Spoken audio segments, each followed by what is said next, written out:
Rainmaker. Rainmaker! I'm sorry, very but casual. The whole time he came out, he did not look like he wanted to be there. He didn't have Ronda face. He didn't have Ronda business going on. No. He didn't have Ronda face, but he had the look on his face like I could be with my family. I could be here with my family. I wish he dressed up for the affair. He came out like a t-shirt and some jeans. It was like, this is as casual as it can get. This is as casual as it can be. And then I had to include Tony D again. Punch the fuck out. Yeah, it seems like that's your dream, Manny. I thought you would insert Photoshop your face over Carmelo going like Superman punch. I mean, I would, but I don't do Photoshop. You're the one that does Photoshop. I don't do Photoshop. Photoshop does me, Manny. It's a gift. Oh my God. So I can have the full screen image. That is a good image. Whoever captured that photo is a really good photographer because that's an amazing image. You can tell everything that happened right there. Santos, you bastard. You ruined the family forever. Oh, Warlord and shit. I don't know why he trusted him with those nuts. Why? No reason. And then the thing that didn't make sense was obviously this. It made sense if you watch it for different reasons. And this. Them. They didn't make sense on the right. They didn't make any sense. Although it looked like those are two separate photos, but that was the same exact photo. The same image. Yeah, it just looks like there's a line right through it. They had to kick their ass. How dare you step into our division? You're not even a registered tag team. You didn't go to the registration. But yeah, we'll be back right after this. I'm Shotzi Blackheart, the ballsy badass, and you are watching the Untitled Manny and Marcus show. Remember to like the video and subscribe.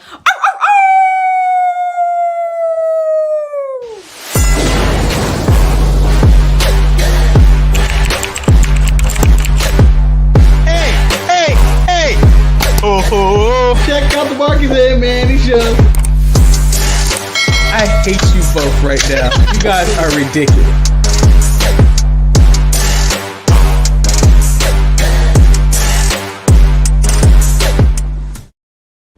Welcome everyone to the Untitled Manny and Marcus show. I'm of course Lord Manny Hayes, and he is Chainsaw. No, Marcus the Grand Finale. Where were you going? No. Where were you going with that? I was Chainsaw Charlie, and then I was like, nah, I don't want Chainsaw Finale. Nah, I'm just gonna go with I'm not gonna. Because you can't do that unless you've got the pantyhose on your face, and then the cocaine sprinkled on the pantyhose. Yeah, I needed the cocaine and the pantyhose. Just a wild night, and I'm chasing somebody with a chainsaw. Seems like a good night. Seems like another millionaire night. That's what millionaire Marcus would be doing. Cosplaying as Chainsaw Charlie and run up a bunch of hoes. So about, stop carrying that chainsaw. It's not a real chainsaw. It's just spark.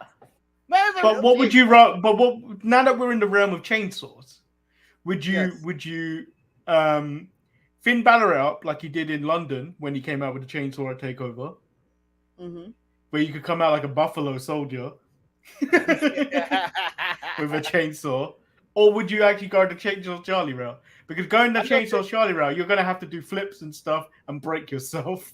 Yeah. Considering that I will probably be of cocaine, Chainsaw Charlie would be the one, and you'd probably be doing. I'll try the moonsaults and crashing tables. I'll probably be in some hotel room destroying it. Talking about he brought a chainsaw, and then like my PR guy's like, just how much do we gotta pay? How much do we gotta pay? He destroyed that room with a chainsaw. Cocaine everywhere, pantyhose. He couldn't find the right ones he liked over his face. Jesus. So I don't actually have any news as I lower the camera a bit. What? I don't actually. Well, the only news story I got was the actual clarification of why Rhea Ripley's out. Oh, what is that clarification? So when she took a DDT, she ended up kneeing herself in the head. So now she's got a tooth injury and a brain injury. So what she described sounds like a concussion and dental problems. Yes. I like her dentist checking her teeth. Oh, you have a concussion. How can you tell that from the teeth? I'm a dentist. Oh. But what about Triple H returning to the PC, allegedly? Well, so he did come back to the PC, is what this person told. If you were watching ETE, that's where the story dropped. It dropped right in the middle of the show. It dropped right in the middle of the show. The boys couldn't cover it fully because Jamal was on location. Yeah, that's the Statue of Liberty. Ellis Island. They still did a great job. I would 100% go back and watch it, even though I was the only one in the chat. Shame on you, people. Shame on you. Well, the show's very neat. If you want full Forbidden Door coverage of all these wrestlers, tune in to ETE that week, and we'll go over each and every one of those wrestlers so you have an idea of what's going on. Because AEW have no aspirations of explaining to you who any of these people are. I know. Most of the people in that crowd probably knew. I know. Has an idea. I have an idea based on longevity because these guys have been around. Yeah, but I wouldn't know. You wouldn't know if you were like just coming into wrestling. Yeah, if you were, just I watch it because it's on TV. The WWE and AEW guy who only watches that, don't read dirt sheets or anything like that. Just that guy. That 7-year-old kid who can't afford New Japan World or have any idea what world we're in. It's gonna be hard. That kid shut the fuck up. Although if I was his parents, I saw that video. Is that case of bad parenting? Is that case of bad parenting? I feel like it is. It's also good parenting. Took him to the show, but I would have grabbed him. Like, you little shit. You better stop fucking cussing on TV, making you look bad. Beat the shit out of you right here. Be triggered. Yeah, so Triple H is back. I don't see him bringing. I don't like. Everyone wants Black and Gold to be back, but it's not going to happen. No. I feel like what's going to happen is Vince and Pritchard are both still going to have control of what kind of characters they want, but I think day-to-day wise, Triple H will have more control in terms of molding them to to get them onto TV. Well, people are missing the big picture of this. They act like Shawn Michaels hasn't been there. Yeah, Shawn Michaels has been running both shows, this and NXT UK. People act like that changed anything. It didn't. It's just Triple H is back, but I don't know if he's actually going to have that big of an impact. He's not changing the 2.0 brand. He's not going to rebrand it to 3.0 or anything like that. It's going to be nothing's really changing. I think what we'll see more heavy relying on is less of indie talent, which is what is going on in NXT anyway now. Less indie talent, big indie names coming into NXT. More these unknowns coming through, building a reputation, and then moving on up. And then I feel like you're going to see a lot of chopping and changing because of that as well. Like they may get to the main roster, they may not succeed, they'll get cut. I feel like that's what's going to happen. It's very much NXT at the moment. By the way that it's been described, is very much sink or swim at the moment. Yeah, it's minor league baseball, in which we signed you. We hope you do well. You come up, we call you up to the majors. You stink in the majors. We'll send you back down. Then probably we'll cut you. That's kind of where it's at right now. And I think this is to me. I'm Black and Gold, as I've stated before, probably my favorite wrestling show of the past 10 years of watching wrestling in general. Just the best balance of independent wrestling / WWE production. It was a great balance of everything. My favorite. But at the end of the day, you can see why they cut it. Cost cutting. I don't need to sign these independent talents. I can do this probably for cheaper with these unknowns. And yes, I may not be drawing the same rating that they were, but it's close. It's something like NXT. It's not like these guys were drawing, and then you threw them all. They all went to AEW. It's not like AEW's drawing with them. There was no reason to hoard all this talent. And may as well have people instead of when contracts are up, like let's say Gargano's or Ciampa's or Keith Lee or whoever, or whatever the situation is. I don't have the pressure of how much do I need to resign this person by, because like it just be like, oh, I built them up as talent, but no, it's just I'm just unknown talent. Hire them. I negotiate the price. I negotiate the money. We can do everything cheaper, and we get the probably close to the same rating. So before we move on to the Dynamite recap, just wanted to bring up, because I don't think you brought up yesterday, but the body shaming thing, the Booker T and Adam Cole going on. Yes. Where Booker T, the story is Booker T basically said on his podcast or radio show, whatever it is, his podcast of hate, essentially what it is. He said, that's where most of the story is. The show should be Everybody Hates Booker. Yeah, because Booker basically said Adam Cole needs to put on some muscle. But then it's kind of blown out of proportion. Yeah. Everybody's jumped in and talking about he's body shaming and all this. But no, I am going to come out here and agree with Booker T. And normally I don't. And I'm going to tell you this for a fact. I don't agree with Booker T 90% of the time, whether he's talking about Big E or even Ember Moon or whatever else he's talked about. I think Keith Lee, he made comments. If you're a black wrestler, he made comments about you. And I would normally disagree with Booker T, but in this case, I 100% agree. Adam Cole needs to add some form of definition. Imagine going to one of these Marvel movies, Manny, and Captain America never turned into Captain America. You just got skinny Steve Rogers saving the day. Nobody wants to see that shit. They want to see him flexing his muscles, pulling a helicopter. Well, yeah. It's the way I think it was said, and then it's obviously got lost in translation. But like, if you look at someone like Montez Ford, who's going through a body transformation himself, because he was quite gangly himself, like prior to now, where everyone's saying, "Oh, Montez Ford is actually going to get rid of Dawkins at this moment in time." Look at them biceps and everything. It doesn't hurt to look like the main event he wants to be. You know, because like Adam Cole is positioned in a spot where he is top of the mid card going into the main event scene, where he could be a main eventer at any point, because he was a main eventer in NXT. Yeah. But like he looks like a wrestler main event. He doesn't look like a sports entertainer main event. I think this is where the worlds are getting crossed, because you don't necessarily have to look like that to be a main eventer in wrestling. Because like look at the people like CM Punk, Zack Sabre Jr. He's gangly. He ain't ripped. He's a very skinny man. But like I feel like if you look at him in comparison to the likes of Bryan Danielson still has muscle to him. Yeah, there's some definition there. I don't necessarily think it was body shaming what Booker did. I think it was like, you need to look the part as well. You can't just be the part. You have to look the part. Yeah. But Manny, I think that was more advice than anything. Yeah, no one's telling him he needs to look like Hulk Hogan.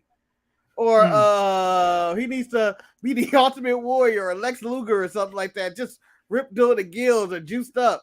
I'm just saying he needs to add some definition. Like, I'm not saying he even needs to look like Finn Balor, who's, just yoked out of it. Not yoked, but just defined all over with muscles on muscles and stuff like that. You don't need to look like that. You just need to look like you're a fighter. Like, because even that's all I want. Yeah, because even MMA, the people who are in like the strawweight division, the featherweight division, they have some type of definition of muscle that okay, they're fighting, and they're not all about their brawn. But if someone got them in a hole, they're not gonna just toss them around. Like because if you look at New Japan, Adam Cole would stay in the juniors division because of the way his body looks. Whereas like when you saw Kenny Omega move from the juniors to the heavyweight, you actually saw him put on weight and then gain like definition to himself. Like you saw the change in Kenny Omega going from junior heavyweight to heavyweight division. So I think that's what's missing with Adam Cole. Yeah.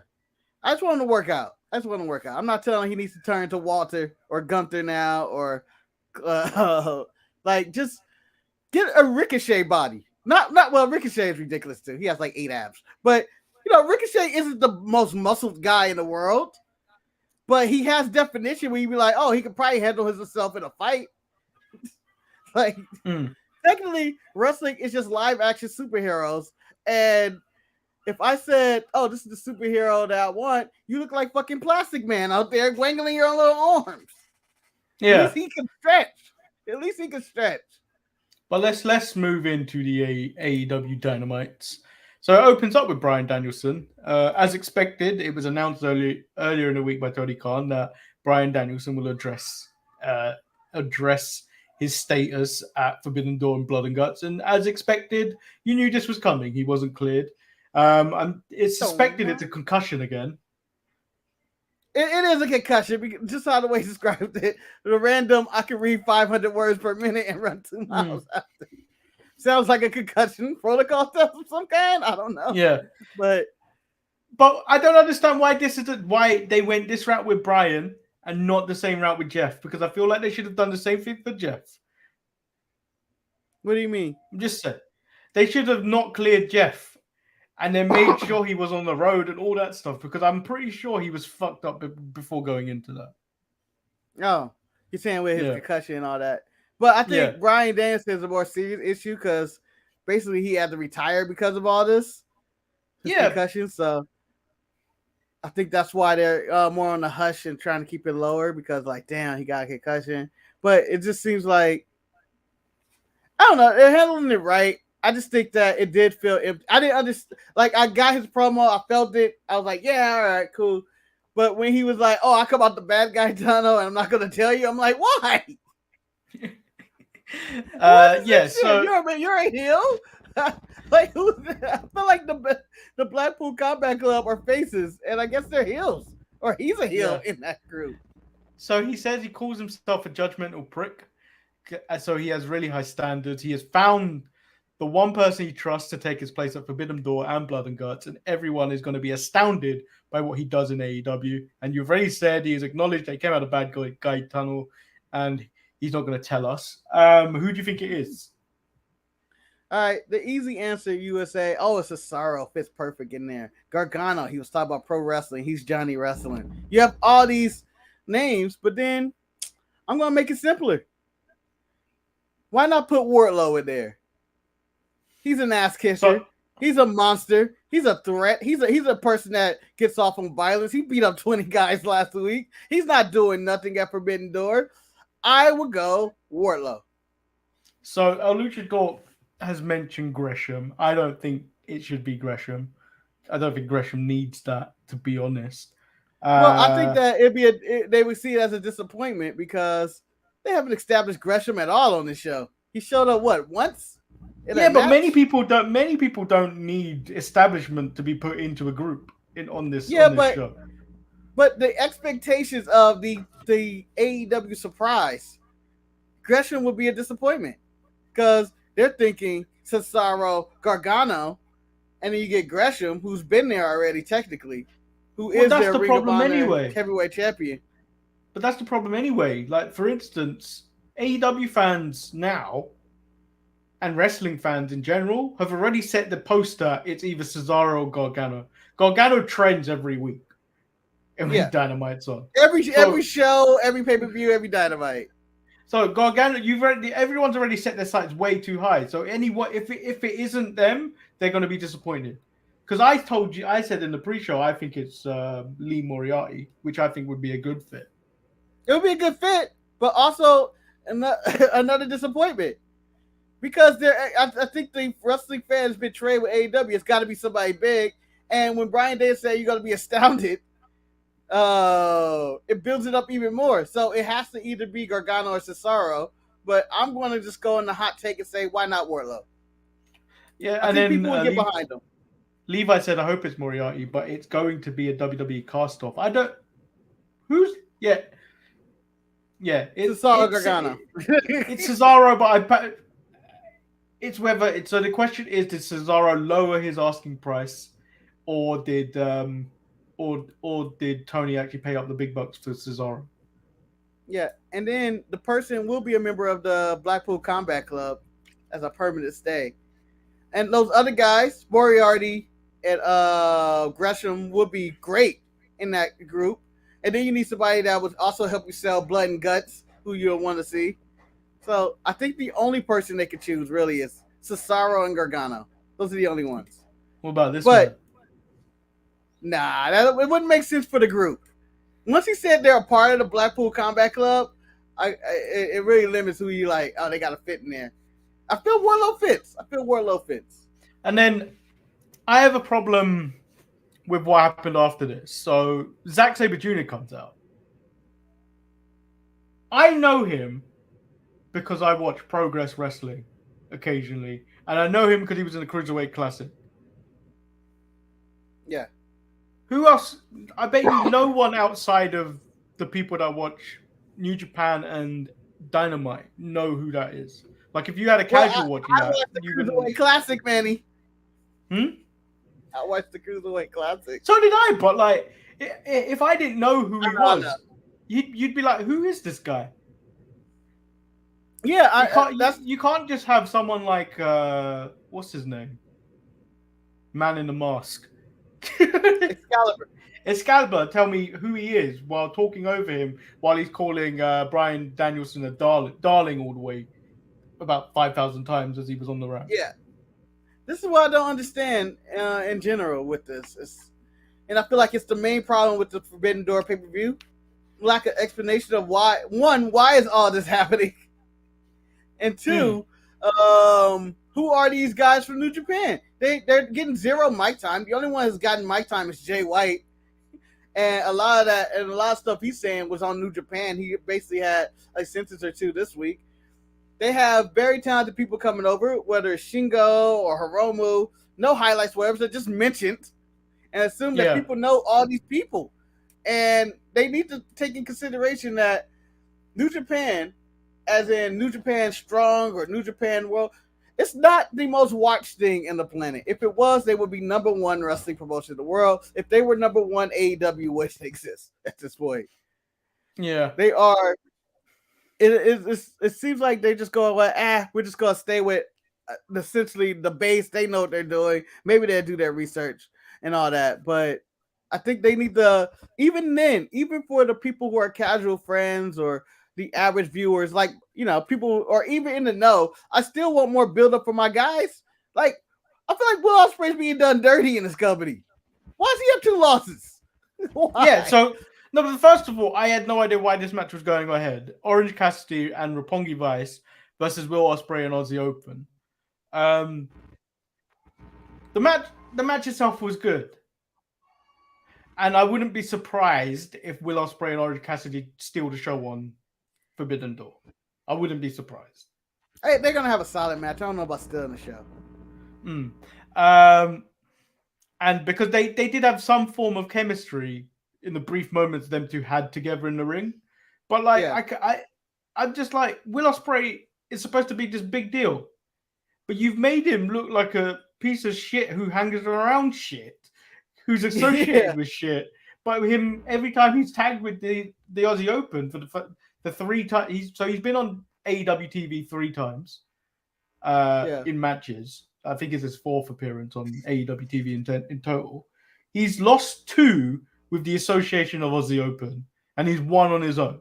So he doesn't look great. Statistically, he looks mid. He's like, oh, this is a mid-carder. And not a main event. To me, this is like, what if Seth Rollins came into AEW and they said, oh yeah, the opponent we have for you is Orange Cassidy at this point, because you're a main eventer on your show. You are a big deal. You are a star on your show.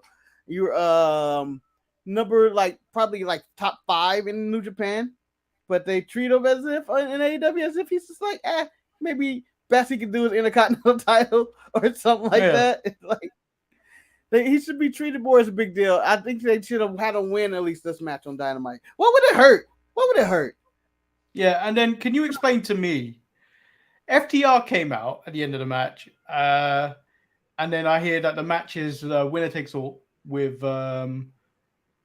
I don't understand why Roppongi Vice is in that match when they have no titles and no business to be in that match.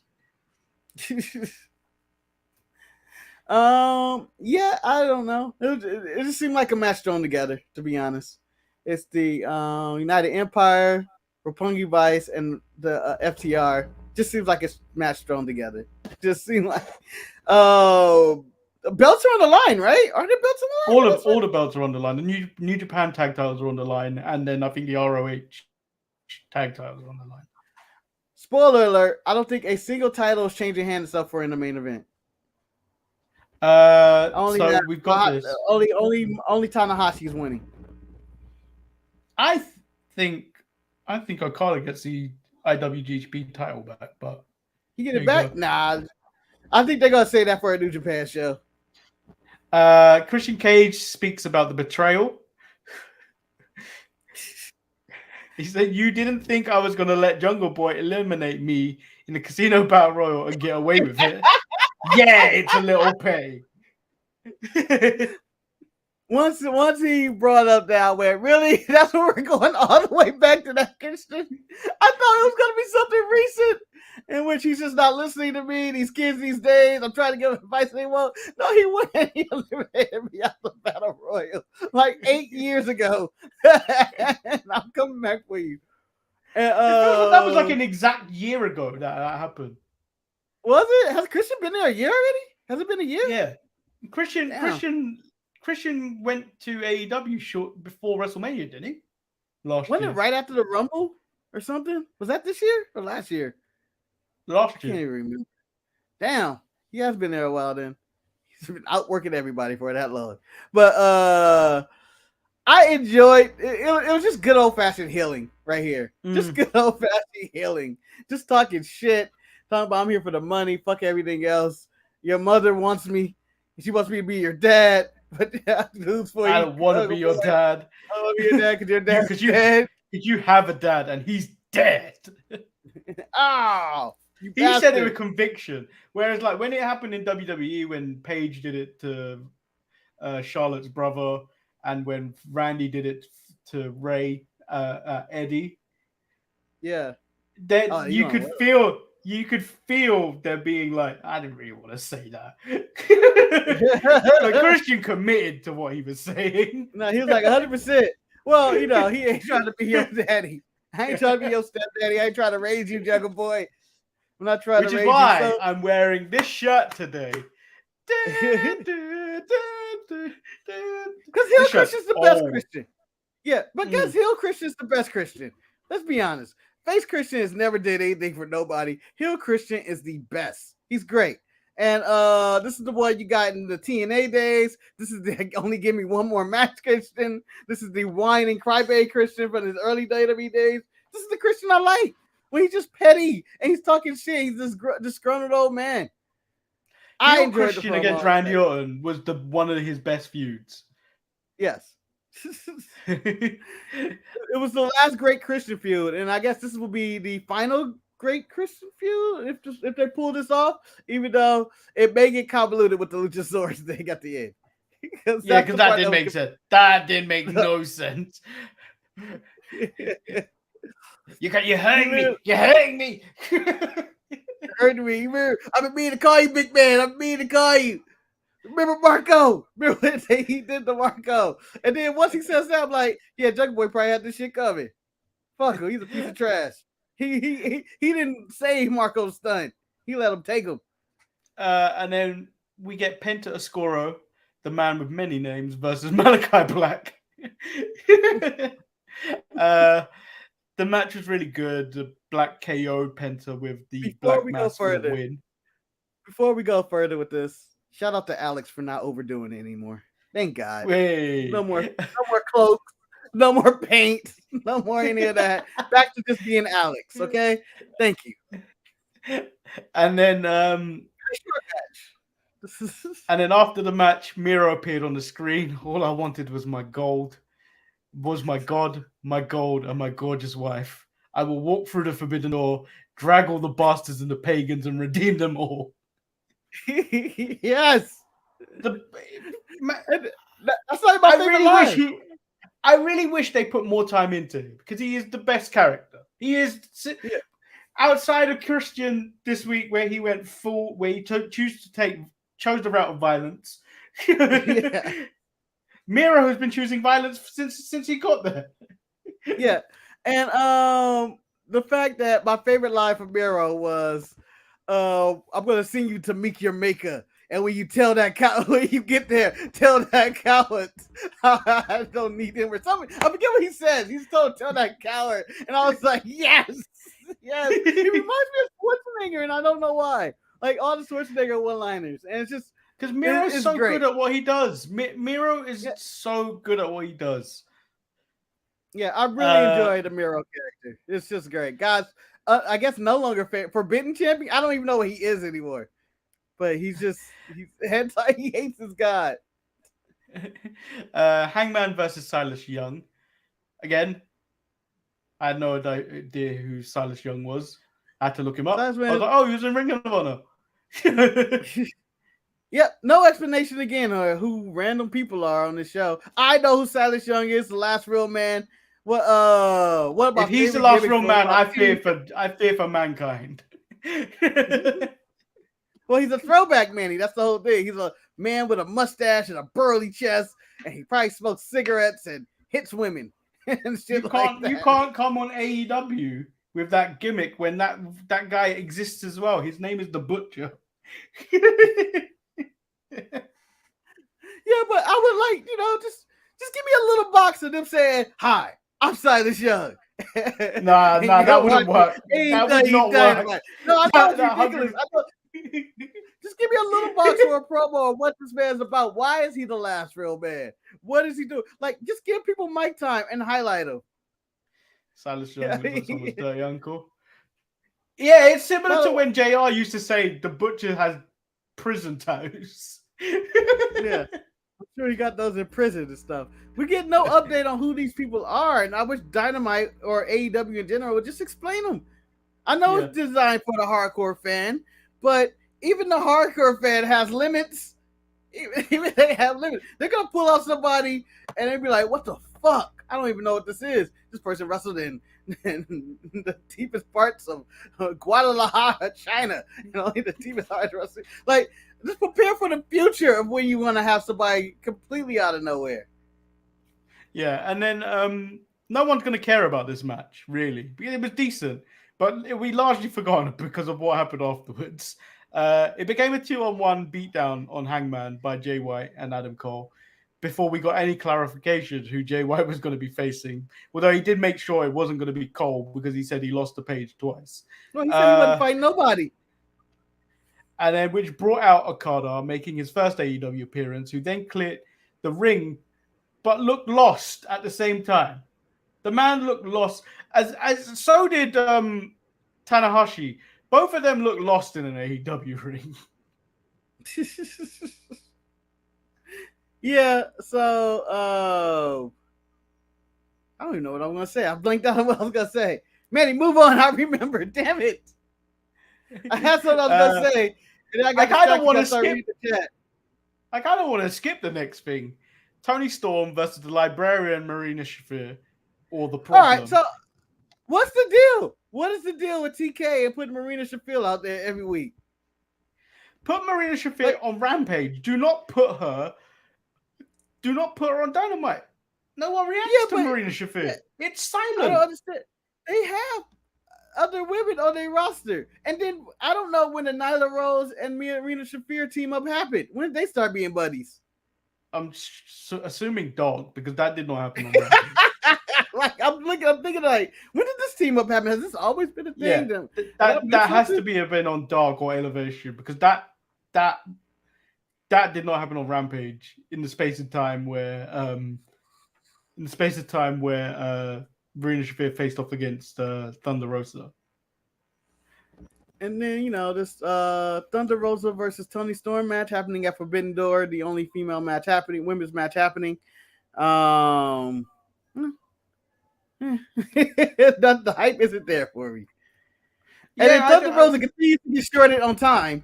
As in she had, about 30 seconds in the run-in save? Yeah, 30 seconds on TV.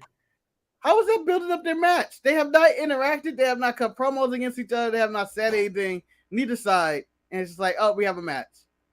But there's nothing forbidden about this match. No. Well, New Japan doesn't really have a women's division, so it's that. But they could have pulled from anywhere. They could have literally pulled from anywhere to have someone have that match. Yeah. Stardom, even though I don't know much about Stardom other than it exists. Saying things. Man, he's just saying things. Stardom, Triple A. Wow. But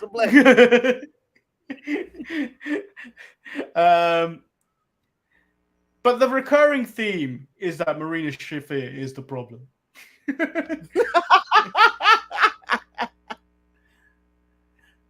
wasn't a horrible match. It was that? It's just not. It's just stop using Marina Shafir. They're using her in the Danny Garcia light, but Danny Garcia was at least really good in the ring. Danny Garcia's good. Yeah, but he was featured a lot, and they kept throwing him out there. It was like, oh, Danny Garcia's out here again. And that's how they're doing Marina Shafir. I feel like they're really trying to no, we're selling Marina Shafir. Maybe they're trying to get Ronda, to seduce Ronda over here. The only good thing about this is you got to see Nyla Jax do, Nyla Rose do air violin. And she came out with Marina Shafir. Didn't help her. Then we get the main event, which was god awful, which was Jericho and Lance Archer versus Mox and Tanahashi. This match was terrible. This match was good. I was doing slow motion, and the ending was worse. This ended a really good Dynamite. Everything else, the end of Dynamite was like the worst bit of Dynamite. I'm gonna give it an average. Yeah, I'm gonna give it an average show because it was no. I like everything from the beginning to the end of where Okada finished, and then everything else after that was like, why is this happening? Okada to me was the biggest thing. That was the only thing that was like, oh, thank God, they got the real ace, the best wrestler in the world. They got Okada. It was more relief when he came out because I was like, there's no one on the show. They didn't get Tanahashi. Well, at the current moment, at the start of Dynamite, Forbidden Door did not have Okada, did not have Hiromu, it did not have Shingo, it didn't have a lot of people on their card. And I was going like, who did we actually get? Ishii? Is that really it? Yeah, but I'm still annoyed that there's no one from LIJ in this. At all. Nope. It's a lot. It's a lot, but whatever. They got it together. At the end of the day, they got this Forbidden Door. They got the Forbidden Door together, even with all the injuries. I'm gonna say, and this may upset El Luchador and Levi as they're the biggest AEW marks in our universe. I'm not sold on Forbidden Door. Dun, dun, and I say this with I'm still gonna watch it, and I'll talk about it on Tuesday in brief because it should be covered in full on ETE probably. But like all AEW shows, the build is always terrible. Like everything on Forbidden Door has been thrown together with nothing really going into it. Like there's no real story, nothing. There's nothing for me to be invested in. And that's different for all these other guys because they love wrestling, pure wrestling. I do not love pure wrestling. I like a bit of story and drama to my wrestling. I need something to pull me in. Yeah, I need something to make me be invested, other than it's just two guys fighting. So to me, Forbidden Door, like I have been watching wrestling forever. Whatever, it's not like I'm married. I'm not trying to say that, but I feel like I've seen this done in Ring of Honor just better. Only reason it's different is because AEW is on a bigger scale than Ring of Honor, but I feel the hype is normally better. They have bigger stars and stuff like that. And then if I am, let's say, the hardcore fan, 4 years ago, all these people were in New Japan wrestling. All of them. All of them. They were all doing this. They were all wrestling there at the exact same moment 4 years ago. Maybe 5. Who knows? Give or take. And they had Kenny. Only thing that was missing is the people who aren't on the show right now, Bryan Danielson and CM Punk, who are not going to make it. Yeah. Maybe FTR.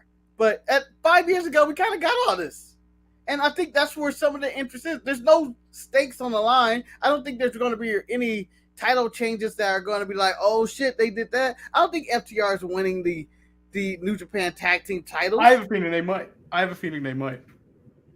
No, because they wouldn't even have the United Empire lose the titles or win the titles again like 2 weeks ago just to lose them again to FTR. Nah, don't see that happening. I don't see. I think is there any other title matches? I don't even know what's on this card. It's just a bunch of shit. IWGP titles on the line, the interim titles on the line, the women's titles on the line. Jay White's keeping it. Jay White's keeping it. Then there's the Atlantic title that's going to be defended. I think the Atlantic tournament fatal 4-way. So the question is: the Ring of Honor title on the line, or is it the? Yeah, it's winner takes all. Winner takes all. Yeah. See, that's the only thing that the title will change hands. That's the only thing that may change hands. Yeah, I don't know. I can see the. I don't know how the deal works out, but Roppongi Vice ain't winning shit. Although that would be the safe route because Trent is under AEW contract and you have Rocky Romero under the what you call, and then that's the story. They've never won shit. Roppongi Vice never won shit. Just give me a promo with Trent and Rocky Romero talk about we ain't never won shit, and today we gonna win it all. We're gonna go for it all. The titles that have eluded us. Well, they have cut that promo. They have cut that promo that the titles have eluded us. So I have, whatever. I don't have everybody winning. Okada could win. I said that as well. I think I have Jay White retaining.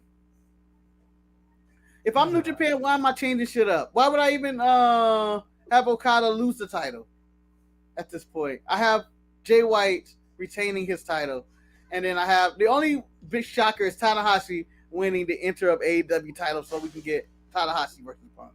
That's it. I feel like that's the only thing that's gonna happen. Maybe. Let's move into NXT. By the way, for $1 million, can someone tell me? I don't have $1 million, and don't take my word serious. Who the fuck is Sting fighting and Darby Allin, and who are they teaming with, and who are they going against? Yeah, I'm not. I'm like, I think they got Hiromu and Shingo, I think. But I can't remember at all who they're fighting. And I think it's a 10-man, so I'm missing somebody. Yeah, are they going to get the Jericho Society? No. Because the Jericho Society is still involved with that Eddie Kingston nonsense. And they're not a part. Sting and them are not a part of that, right? No. It's not Sting, Eddie Kingston, and they're going against the Bullet Club. Oh yeah, they're going against the Young Bucks and Hikuleo and all that. You're right. Yeah. You're right. Whew, I had to think that was literally legit because Excalibur I feel like I got more confused when he was going over the card than when Sting and Darby was telling me, "Oh, we're taking this," and then when Excalibur went over the card, I was like, "Who's going where?" Like he was saying things a million miles a minute, and I feel like that's not beneficial. Just slow down. Just slow down and explain it. Jamal's in the chat. Is Liv Morgan making a special appearance at Forbidden Door because she's BC for life? Jesus, Manny. Jesus. Keep Liv Morgan out of the Bullet Club.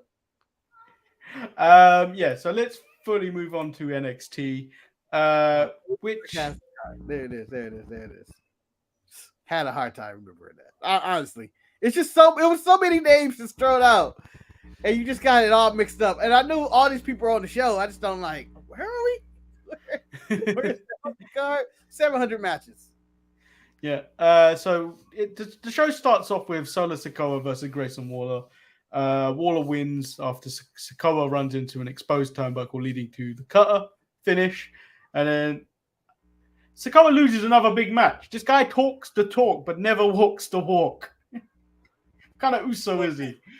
It was He's Jimmy. He's getting this all from Jimmy. He's a Jimmy Uso. He's a Jimmy Uso. Hannah J. They talk a lot of games, but they always lose their singles matches. But the turnbuckle stays undefeated in this case. Also, they had the article with Solo talking about wanting to be Solo and not join the Bloodline. Yeah, that was a really good thing. Could be his own. That's 100% good thing where you go.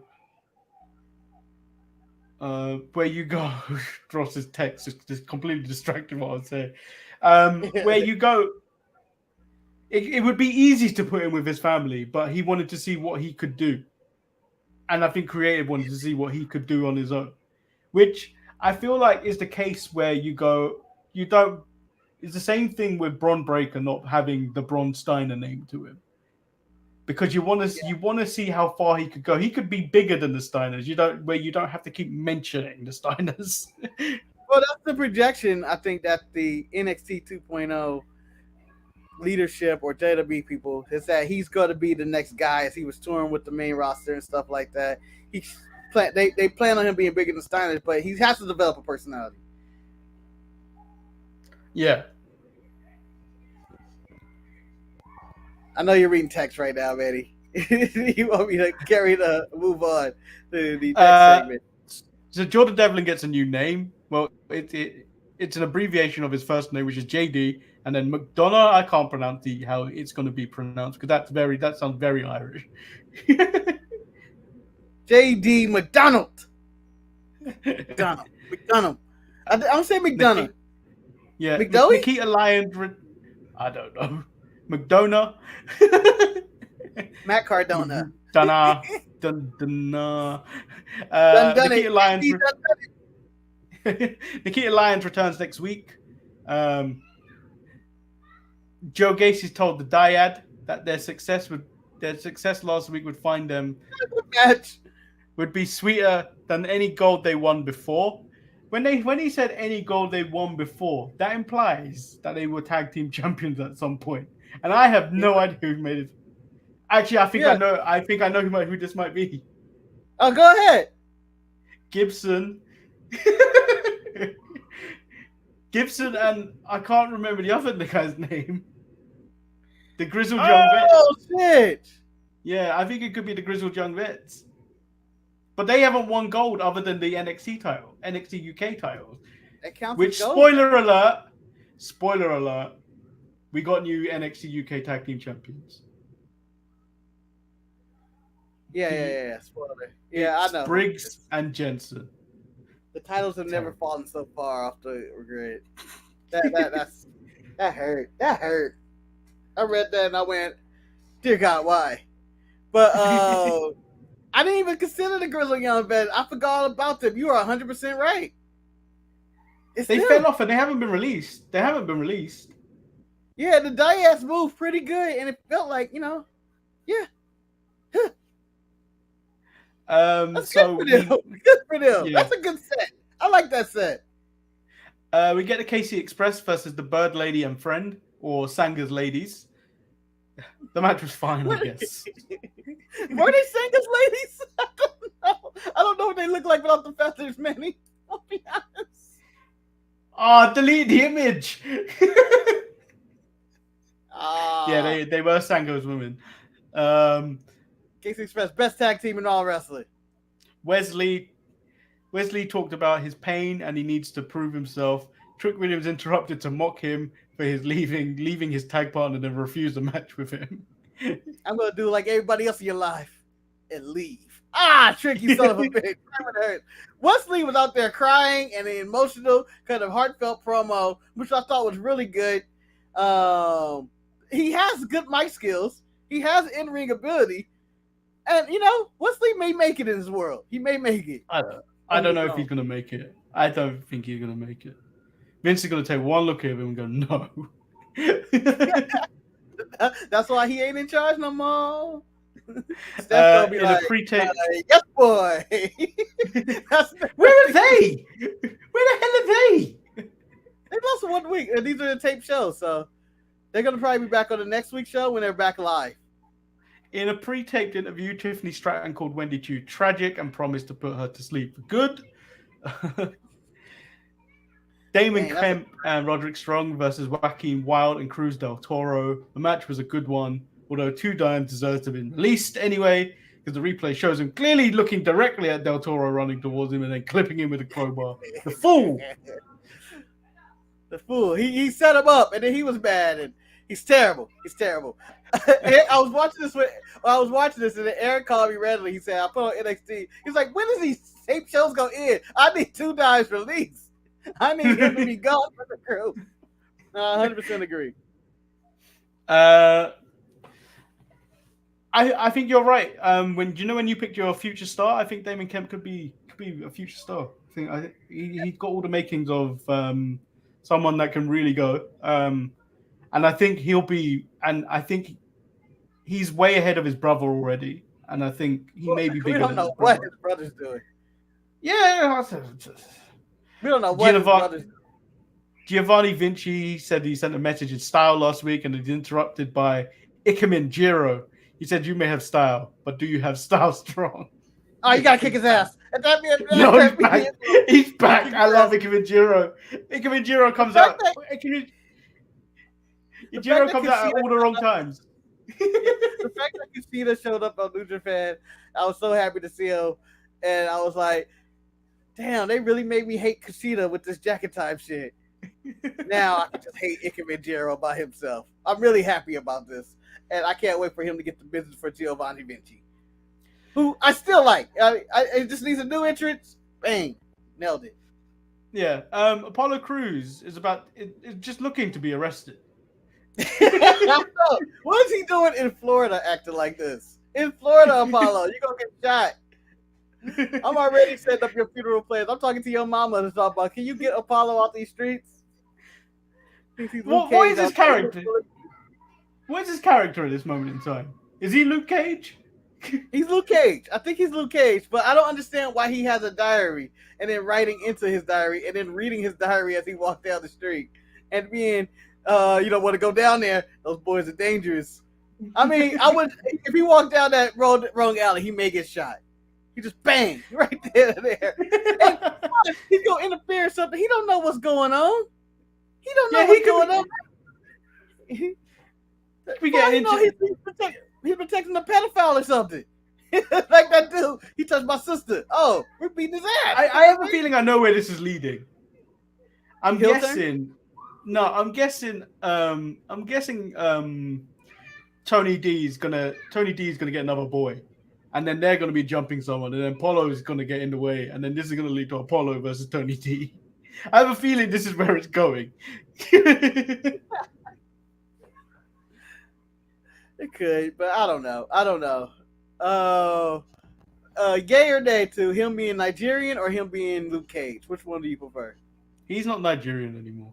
I didn't like the Nigerian gimmick anyway, because he didn't need to put on that accent, because we've heard him speak before. Yeah, I don't know why he decided to keep the accent. And the fact that his music always hit with Apollo, and then the Nigerian themed music, I can hear him say Apollo in a normal way. So why is he doing a fake Nigerian accent?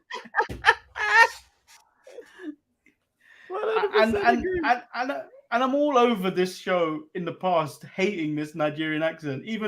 Even when he was doing it against Big E, I was just like, why is he doing this? Why does he have a spear? Why is this the most racist gimmick ever?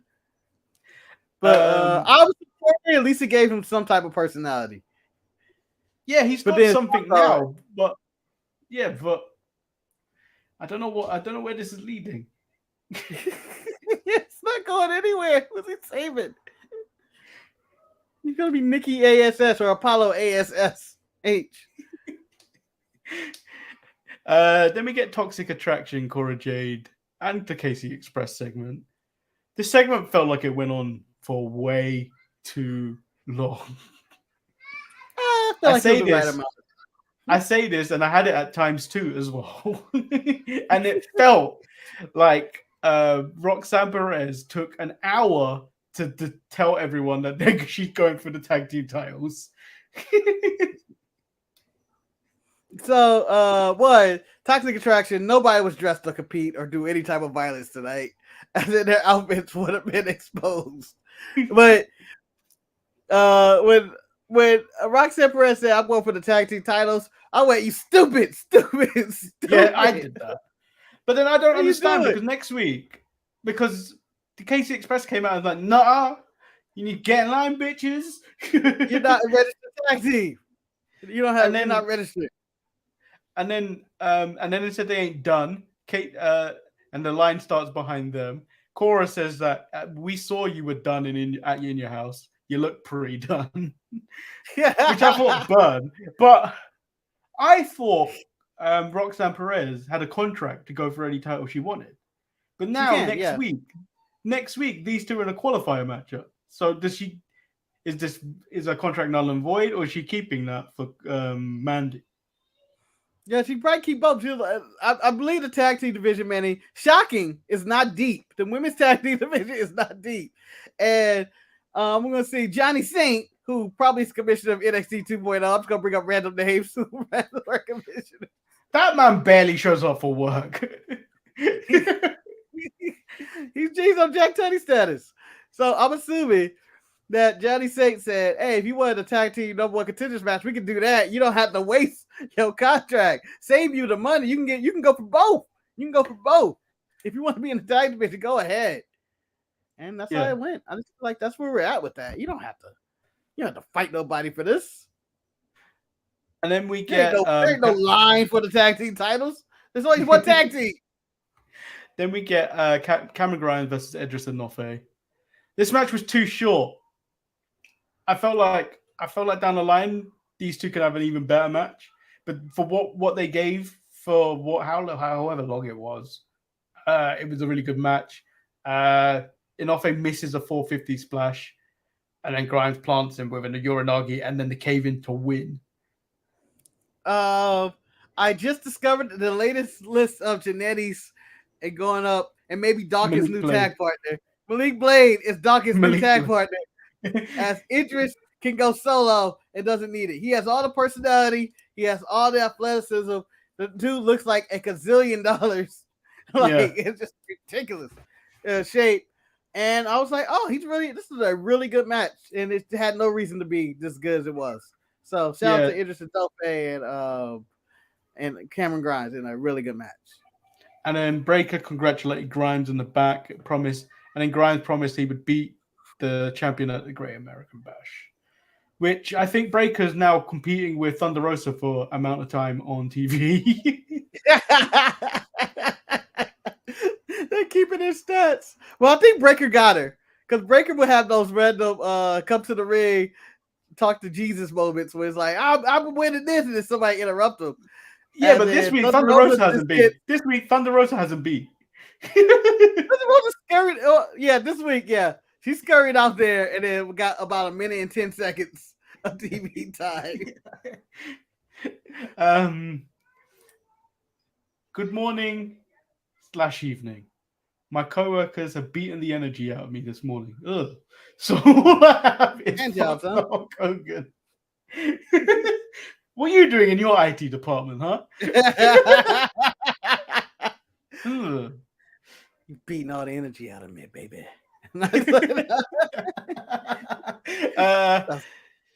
Von Wagner versus Brooks Jensen. Brooks Jensen looks like a guy that belongs on a list, Marcus. Yeah. He just made the list. Futured, endeavored. I did not care. And then find out that they won the tag team titles either the next day or in between us. I was like, oh, God damn it. Do you know what? I'm so glad. I saw the email from NXT UK to if I wanted to go to BT Studios in Stratford, London to watch it. Because I could have gone yesterday. Yeah. But I was like, no. Yeah. You could have went, man. You could have watched the greatest moments in, I guess, Jensen's career. This is probably going to be the peak. No, I'm never going. I'm never going back to NXT UK after they lied to me for years. Lied to me. No, how'd they lie? What'd they say? They told me Finn Balor versus Walter, and I never got it. Never got it. Now I'll have to settle for what? Finn Balor versus Gunther? No. No. If they keep those names by the time they go live, man.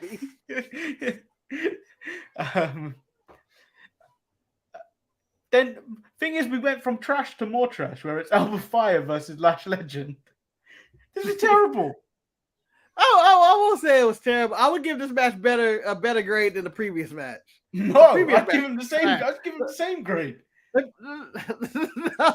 let's not argue who had the worst match, Manny. At least Wagner and Brooks Jensen had a finish.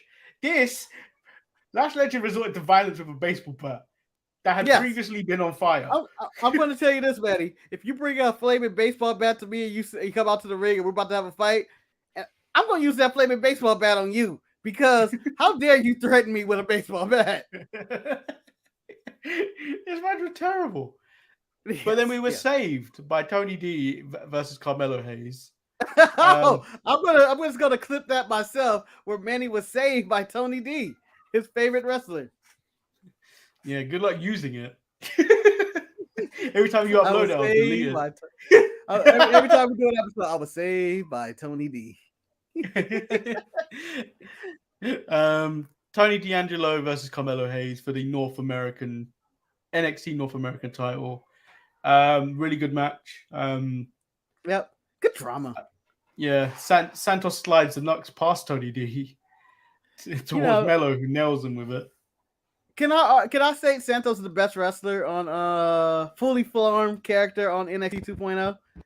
I think he has the best looks. He's probably one of the better on the microphone. Good in ring. I would say he's probably the best, even though he is the veteran of the group. He's probably the oldest guy. He's the best of NXT. He's the best in NXT. Yeah, but he's right now. Absolute best. Like just the way he was looking, like the look of like just looking out, and then the way he flicked it, and then had that look of stare like, "How owed you the shit? Fuck you." That big fuck you to Tony D, basically. It was nice. I liked it. He just has that. He has a presence too. He's main roster ready, but Vince thinks he's old, probably. Yeah. So NXT wasn't that bad either. Like, you take out Von Wagner, you take out Alba Fire versus Lash Legend. I think you have a pretty solid show. Yep. A lot of potential still in NXT. Again, like Damon Kemp, I see it there, man. To Ryan, I said he reminds me of a young Taz. But he's built like a young Taz. Yeah, and then Ryan was like, well, that's probably as far as he's going to get in his WWE career, Taz's career, which was not far. I'm like, no, fuck you. But he's very explosive. He has a good energy and charisma about him, just in his in-ring work. And I like it. And, it's good. NXT 2.0, not that bad. Not that bad. That should be their slogan. Not as bad as they say. Well, it's just got a better rep. Wrestling's been good this week so far. Really, if you think about it. Raw's just long. Raw wasn't even that bad of a show either, was it? No, it was we didn't have nothing to complain about, which is reflected by the show on Tuesday, where we didn't have much to say about it. Nothing to complain, nothing to cheer, nothing to praise. It was like, oh, okay, did it. To me, I would say NXT. I'm gonna give it I don't know. I give Dynamite the nod, but just barely. No, I probably give Dynamite the nod because it was a complete show till the end. Yeah, but that end was bad. The pull apart at the end was horrible.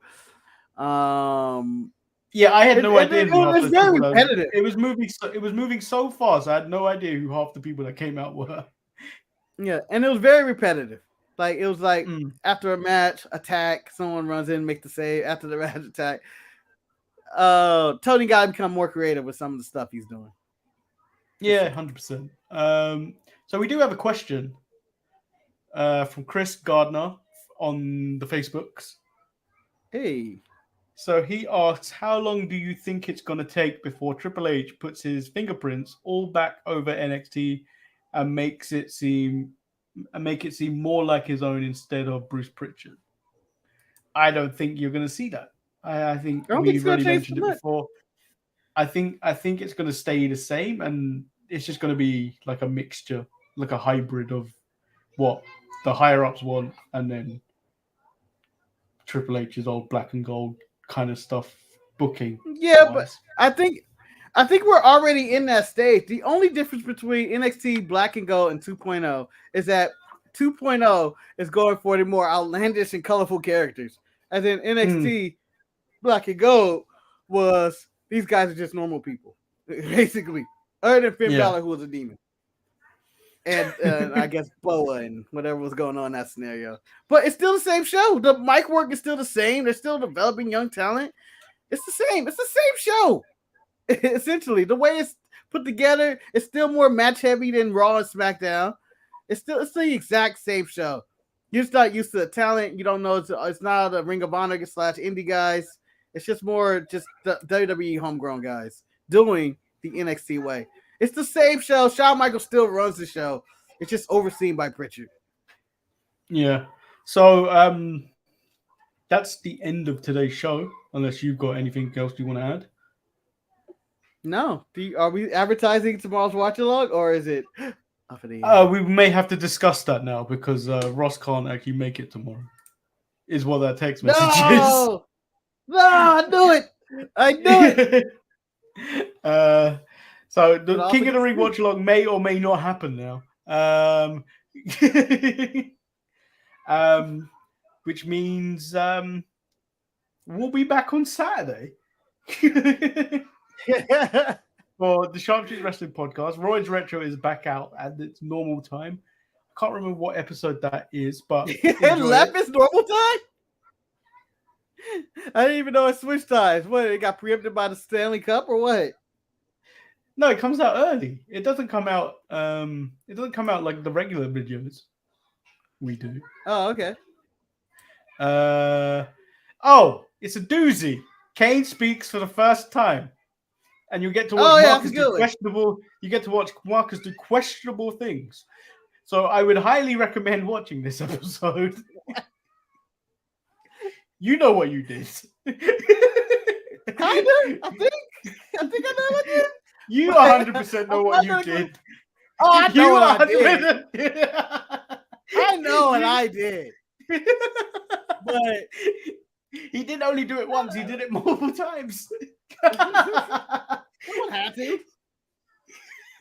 I mean, I was going to, but you beat me to it with actual props with sound.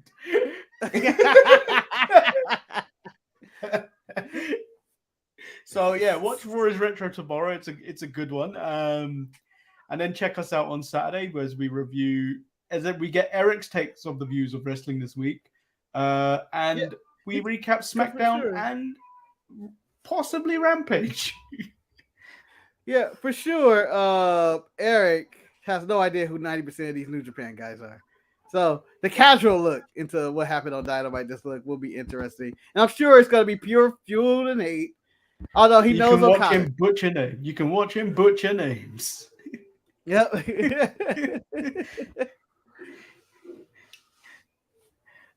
So we'll be back on your screens in the next couple of days. We'll discuss be prepared if there's a King of the Ring watch along. It may appear at some point. Yeah, it may appear on the screen. If not, we'll let you know by Saturday. So take care. That's gonna be our lost tape. The King of the Ring watch along. I was like, they never did it. Just like Shane in that mystery bag. Maybe we finally discovered what Shane had in that mystery briefcase all this time. It was NDAs. All the NDAs. It'd be like Lethal Leap Year, but we never did it again. It wasn't leap year, so we couldn't do it. So I've been Lord Manny Hayes. He's been Marcus the Grand. Take care. Shave your hair.